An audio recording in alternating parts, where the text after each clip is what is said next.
اعوذ باللہ من الشیطان الرجیم بسم اللہ الرحمن الرحیم۔ مطالعہ قرآن مجید فرقان حمید کے سلسلہ میں ہم آج 29ویں پارے کا مطالعہ کر رہے ہیں۔ 29ویں پارے کی ابتدا سورہ ملک سے ہوتی ہے۔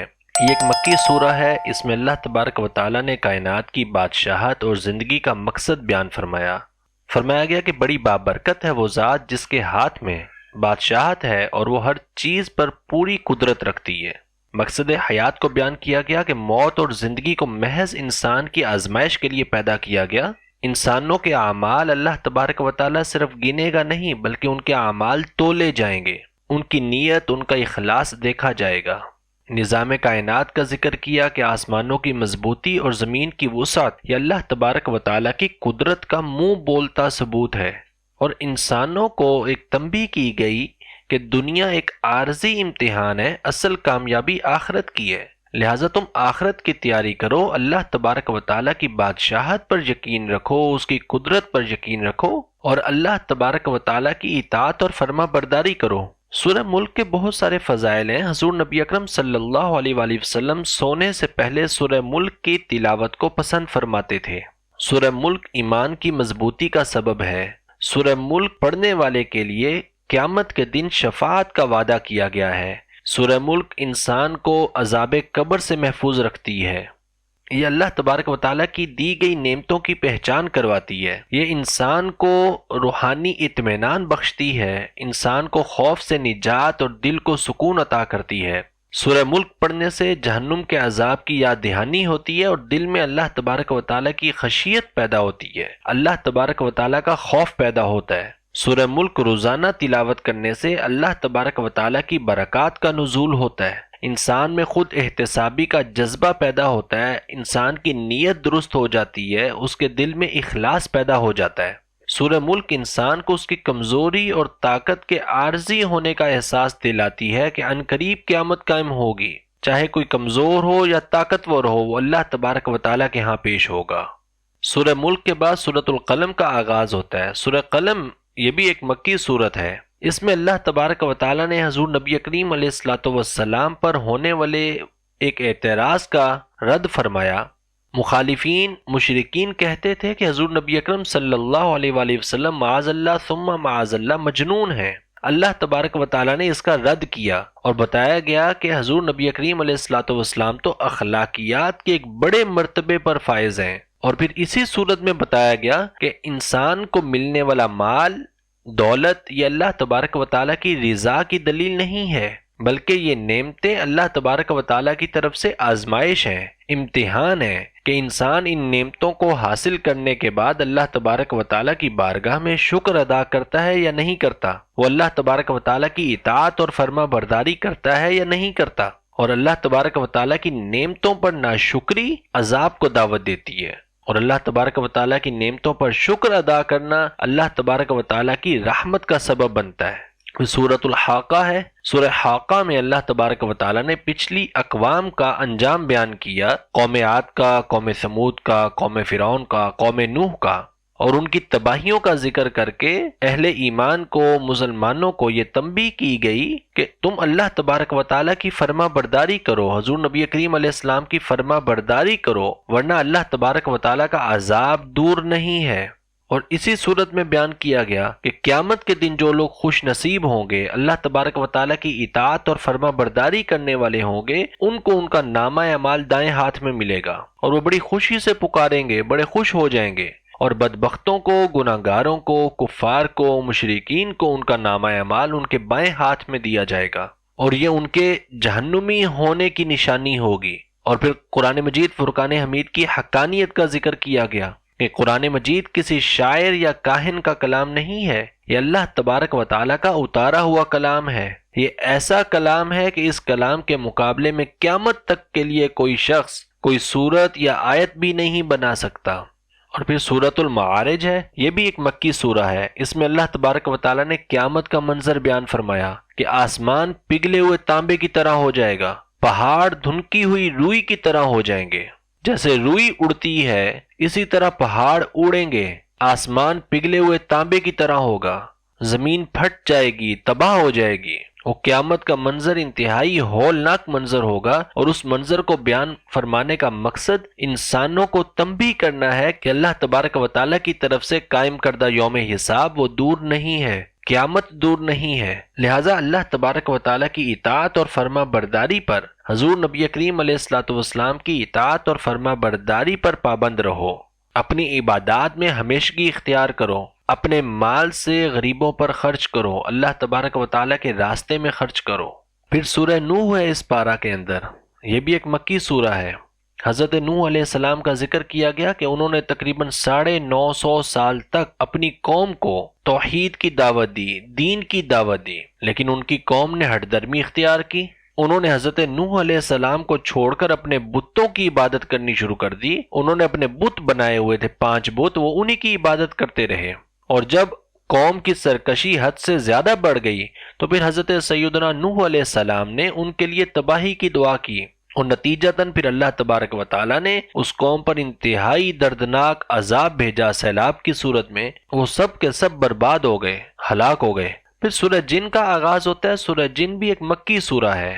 اس صورت میں اللہ تبارک و تعالیٰ نے غیب کی حقیقت کو اور قرآن مجید فرقان حمید کی کشش کو بیان کیا۔ اس صورت میں اللہ تبارک و تعالیٰ نے ارشاد فرمایا انا سمعنا قرآنا عجبا، کہ جب جنات آئے اور انہوں نے قرآن مجید کو سنا تو وہ کہنے لگے کہ ہم نے ایک بڑا ہی عجیب قرآن سنا ہے جو راہ راست دکھاتا ہے، جو سیدھا راستہ دکھاتا ہے۔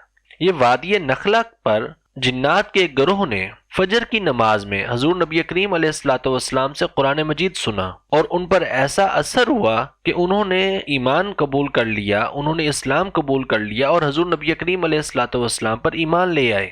پھر سورہ جن کے اندر بیان کیا گیا کہ حضور نبی اکرم صلی اللہ علیہ وآلہ وسلم کی بعثت کے بعد جو شیاطین آسمانی خبریں سننے کے لیے جاتے تھے ان کے دروازے بند کر دیے گئے، ان پر پہرے لگ گئے، اب وہ آسمانی خبریں نہیں سن سکتے۔ اور اسی صورت میں اللہ تبارک و تعالیٰ نے علم الغیب کی حقیقت بیان کی کہ علم غیب صرف اللہ تبارک و تعالیٰ کی ذات کا خاصہ ہے۔ اللہ تبارک و تعالیٰ کے علاوہ کوئی علم غیب نہیں جانتا سوائے یہ کہ جسے چاہتا ہے، یعنی جسے اللہ تبارک و تعالیٰ چاہتا ہے وہ اپنے رسولوں میں سے، اپنے انبیاء میں سے چن لیتا ہے اور اسے غیب پر مطلع فرما دیتا ہے۔ گویا کہ علم غیب اللہ تبارک و تعالیٰ کی صفت خاصہ ہے، وہ اللہ تبارک و تعالیٰ کی ذات کے ساتھ خاص ہے، اور وہ صرف اپنے انبیاء اور رسولوں میں سے جس کو چنتا ہے اسے غیب عطا فرما دیتا ہے، اسے اس غیب پر مطلع فرما دیتا ہے۔ انبیاء اور رسولوں کے علاوہ کائنات میں کوئی غیب کی خبر نہیں بتا سکتا، کوئی ولی، کوئی صحابی، کوئی بزرگ، کوئی جنات، کوئی غیب کی خبریں نہیں بتا سکتے، بلکہ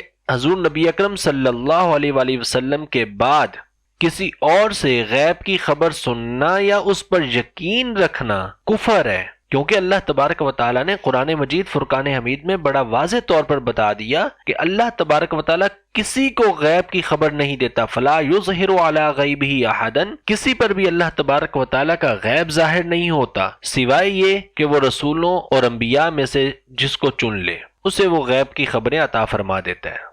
پھر سورہ مزمل کا آغاز ہوتا ہے۔ سورہ مزمل بھی ایک مکی سورہ ہے۔ اس میں اللہ تبارک و تعالیٰ نے حضور نبی اکرم صلی اللہ علیہ وآلہ وسلم کو رات کا قیام کرنے کا حکم دیا۔ آپ کو فرمایا گیا کہ اے چادر میں لپٹنے والے قم اللیل الا قلیلا، اللہ تبارک و تعالیٰ کی بارگاہ میں قیام کریں۔ گویا کہ اس صورت میں اللہ تبارک و تعالیٰ نے قیام اللیل کو بیان کیا، رات کے وقت اللہ تبارک و تعالیٰ کی بارگاہ میں کھڑے ہونا، اللہ کے حضور کھڑے ہونا۔ پھر اس صورت کے اندر اللہ تبارک و تعالیٰ نے ترتیل قرآن کو بیان کیا، یعنی کہ فرمایا قرآن مجید فرقان حمید کو ٹھہر ٹھہر کر خوبصورتی سے پڑھا کرو، وَرَتِّلِ الْقُرْآنَ تَرْتِيلًا، قرآن مجید فرقان حمید کو انتہائی خوبصورتی سے ٹھہر ٹھہر کر پڑھا کرو۔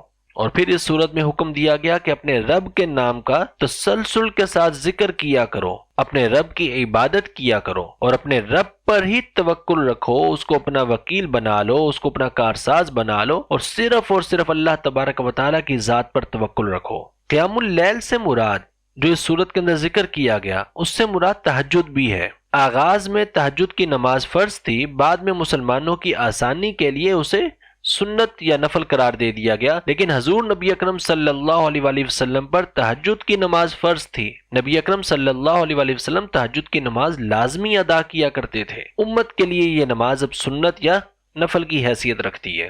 پھر سورہ مدثر کا آغاز ہوتا ہے، اس میں اللہ تبارک و تعالیٰ نے نبوت کے فرائض بیان فرمائے۔ حضور نبی اکرم صلی اللہ علیہ وآلہ وسلم کو حکم دیا کہ اے چادر لپیٹنے والے، اٹھیں اور لوگوں کو ڈرائیں اور اپنے رب کی بڑائی بیان کریں اور اپنے لباس کو اور اپنے ظاہر اور باطن کو بتوں کی گندگی سے پاک رکھیں۔ یعنی کہ حضور نبی اکرم صلی اللہ علیہ وآلہ وسلم کو حکم دیا گیا کہ لوگوں کو ڈرائیں، اپنے رب کی بڑائی بیان کریں، لوگوں کو دین کی طرف لائیں، جو نبوت کا ایک بنیادی مقصد ہوتا ہے۔ اور پھر اس صورت کے اندر بیان کیا گیا کہ جہنم میں جانے کی 4 بڑی وجوہات ہیں۔ ایک، نماز نہ پڑھنا، مسکینوں کو کھانا نہ کھلانا، حق کا مذاق اڑانا اور قیامت کے دن کو جھٹلانا۔ یہ 4 اسباب سورۃ المدثر میں بیان کیے گئے جہنم میں جانے کے، کہ جو شخص یہ 4 کام کرے گا یا ان چاروں میں سے کوئی بھی ایک کام کرے گا وہ جہنم کا حقدار ٹھہرے گا۔ سورۃ القیامہ کا آغاز ہوتا ہے۔ سورہ قیامہ میں اللہ تبارک و تعالیٰ نے نفس لوامہ کی قسم کھائی۔ اللہ نے انسان کے اس ضمیر کی قسم کھائی جو اسے گناہ پر ملامت کرتا ہے۔ جب انسان گناہ کرنا چاہے، اللہ تبارک و تعالیٰ کی نافرمانی کرنا چاہے، تو اس کا ضمیر ایک بار جھنجھوڑتا ضرور ہے، اس کے دل سے آواز ضرور آتی ہے کہ یہ گناہ کا کام ہے، یہ غلط کام ہے، نہ کرو۔ تو اللہ تبارک و تعالیٰ نے اس نفس لوامہ کی قسم کھائی جو انسان کو گناہوں سے روکتا ہے، جو اسے گناہوں پر ملامت کرتا ہے۔ اور پھر اللہ تبارک و تعالیٰ نے اپنی قدرت کا ثبوت دیا کہ قیامت کے دن اللہ تبارک و تعالیٰ انسانوں کو دوبارہ پیدا فرمائے گا، انہیں دوبارہ زندگی دے گا۔ ہڈیوں کو جمع کرنا تو بہت دور کی بات، اللہ تبارک و تعالیٰ تو انگلیوں کے پوروں تک کو دوبارہ سے ایز اٹ از بنانے پر قادر ہے۔ جس رب نے پہلے انسان کو عدم سے وجود بخشا تو اس کے لیے انسان کو دوبارہ پیدا کرنا کیوں مشکل ہوگا۔ اور پھر اس صورت کے اندر ذکر کیا گیا کہ حضور نبی اکرم صلی اللہ علیہ وآلہ وسلم جب وحی نازل ہوتی تھی تو آپ جلدی جلدی پڑھتے تھے تاکہ اس کو یاد فرما لیں۔ تو اللہ تبارک و تعالیٰ نے آپ کو ارشاد فرمایا کہ وحی کو یاد کروانا اور محفوظ کروانا یہ ہماری ذمہ داری ہے، لہٰذا آپ اپنے آپ کو اس مشقت میں نہ ڈالا کریں۔ اور پھر اس صورت کے اندر اللہ تبارک و تعالیٰ نے قیامت کے دن اہل ایمان کی ایک صفت بیان کی کہ قیامت کے دن اہل ایمان کے چہرے بڑے تر و تازہ ہوں گے اور وہ اللہ تبارک و تعالیٰ کا دیدار کریں گے، وہ اللہ تبارک و تعالیٰ کی زیارت کریں گے، انہیں اللہ تبارک و تعالیٰ کا دیدار نصیب ہوگا، اور یہ اللہ تبارک و تعالیٰ کا دیدار ان کے لیے ایک سب سے بڑی نعمت ہوگی۔ اس سے بڑی نعمت ہو ہی نہیں سکتی کہ انسان اپنے رب کا دیدار کرے، اپنے رب کی زیارت کرے۔ سورۃ الدہر اور سورۃ المرسلات ہیں۔ سورۃ الدہر اس کو سورۃ الانسان بھی کہا جاتا ہے۔ اس میں بیان کیا گیا کہ انسان ایک وقت ایسا تھا کہ جب وہ کوئی قابل ذکر شے نہیں تھا، وہ کچھ بھی نہیں تھا، وہ عدم تھا، لیکن پھر اللہ تبارک و تعالیٰ نے اسے ایک قطرے سے پیدا کر دیا، پھر انسان کو آنکھیں دیں، اس کو کان دیے، اس کو اعضاء دیے، اس کو صلاحیتیں دیں، اس کو نعمتیں دیں تاکہ اس کو آزمایا جائے کہ وہ اللہ تبارک و تعالیٰ کا شکر گزار بنتا ہے یا ناشکرہ بنتا ہے، وہ اللہ تبارک و تعالیٰ کی طرف سے آنے والی تکلیفوں پر صبر کرتا ہے یا بے صبری کرتا ہے۔ اگر تو وہ شکر گزار بندہ بن جاتا ہے اور وہ اللہ تبارک و تعالیٰ کی طرف سے آنے والی کسی تکلیف پر صبر کرتا ہے، وہ اللہ تبارک و تعالیٰ کی فرما برداری اور اطاعت کرتا ہے، تو پھر تو اس کے لیے جنت کی بے پناہ نعمتیں ہیں۔ اور اگر وہ ناشکرہ ہو جاتا ہے، بے صبری کرتا ہے، اللہ اور اللہ کے رسول کی نافرمانی کرتا ہے، تو پھر اس کے لیے جہنم ہے۔ اور پھر اس پارے کی آخری صورت ہے، اور اس آخری صورت میں 29ویں پارے کی آخری صورت میں اللہ تبارک و تعالیٰ نے قیامت کے دن کو جھٹلانے والوں کے لیے سخت تباہی کی وعید دہرائی، اور بار بار وہ آیت کریمہ آئی اس صورت کے اندر کہ وَيْلٌ يَوْمَئِذٍ لِّلْمُكَذِّبِينَ، جھٹلانے والوں کو، مکذبین پر ویل ہے۔ ویل جہنم کی ایک وادی ہے، سخت تباہی ہے، اللہ تبارک و تعالیٰ کا بڑا دردناک عذاب ہے۔ تو اس صورت کے اندر اللہ تبارک و تعالیٰ نے اس آیت کریمہ کو بار بار ریوائز کیا، بار بار دہرایا، لوگوں کو یہ تنبیہ کی، لوگوں کو ڈرایا کہ قیامت کے دن کو مت جھٹلاؤ۔ جب لوگ قیامت کے دن کو جھٹلاتے ہیں تو پھر ان میں سے نیکیاں کرنے کا شوق ختم ہو جاتا ہے، وہ برائیوں سے بچنا چھوڑ دیتے ہیں۔ اللہ تبارک و تعالیٰ نے فرمایا کہ قیامت کا دن یہ فیصلے کا دن ہے، حق اور باطل کے درمیان یہ فیصلے کا دن ہے، حق الگ ہو جائے گا، باطل الگ ہو جائے گا، ہر انسان کے اعمال واضح ہو جائیں گے۔ وہ حساب کتاب کا دن ہے اور وہ حق اور باطل کے درمیان فیصلوں کا دن ہے۔ 29ویں پارے سے جو ہمیں بنیادی اسباق حاصل ہوتے ہیں کہ زندگی ایک امتحان ہے، مال، نعمتیں، دولت، طاقت، یہ زندگی کا مقصد نہیں ہے، بلکہ یہ ہمارے لیے آزمائش ہے۔ یہ اللہ تبارک و تعالیٰ کی رضا کی نشانی نہیں ہے کہ اللہ ہم سے راضی ہے تو اس نے ہمیں اتنی دولت عطا کر رکھی ہے، بلکہ یہ اللہ تبارک و تعالیٰ کی طرف سے آزمائش ہے۔ ہم نے ایک ایک روپے کا، ایک ایک نعمت کا، ایک ایک ذرے کا قیامت کے دن اللہ تبارک و تعالیٰ کو حساب دینا ہے۔ اور اگر انسان کے اندر یہ شعور جنم لے لے تو یقیناً اس کے اندر اللہ تبارک و تعالیٰ کا خوف پیدا ہو جائے گا، اور اللہ تبارک و تعالیٰ کا خوف غرور کو ختم کرتا ہے۔